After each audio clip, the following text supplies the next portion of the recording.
The judges around here are not playing with the commander of the ICE troops here in the Chicagoland area. Watch this. For being with us here at 11, I'm Marie Saavedra. Our cameras captured Customs and Border Protection Commander Gregory Bovino walking into federal court just after 9 o'clock this morning. Darius Johnson live for us at the Dirksen Federal Building. That's where Bovino is testifying after a judge's order. Darius.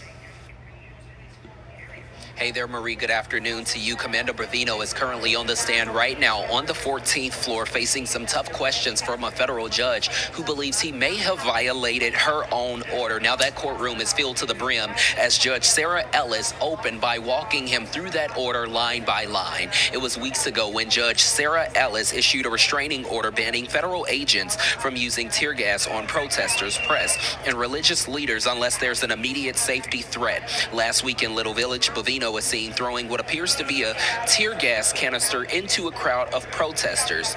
Plaintiffs say he was the first federal agent to deploy tear gas without warning and without a crowd being violent. That video was submitted by plaintiffs and includes a video of a man shot in the neck with a pepper ball and a woman who was held face down in Little Village. The judge said she did not see any immediate threat in either of those scenes that would justify the force that was used, nor did she hear a clear warning to allow protesters to comply to those agents' orders. Now, while reading the order, the judge asked where agents are supposed to place their identifying badges. Bovino said he instructed agents to wear them conspicuously somewhere on their uniforms, while adding equipment can often cover them. The judge suggested those should be worn in at least 2 locations, and Bovino agreed. Back out here live, within the last 30 minutes or so, they started talking about if agents are currently wearing body-worn cameras. Bovino said a vast majority do. However, he is not one of those agents that wears a body-worn camera.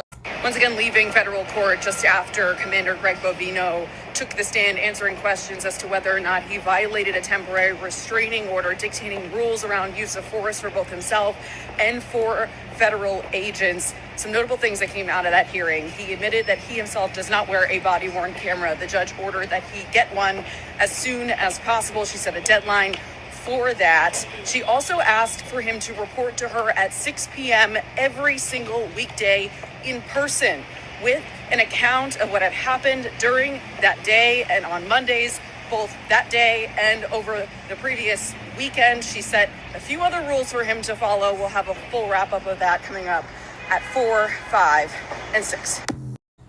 Good. These motherfuckers need to start being held accountable. The problem with this whole thing is that that's a federal court. We need state-level courts. We need state-level judges to begin holding these people accountable. Something that Trump can't overturn on a federal level. We need to have state law enforcement start locking these fucking guys up and have state judges begin to back up those guys for locking these people up. Let's start sending messages to ICE. You fuck around in our cities, you're going to go to jail.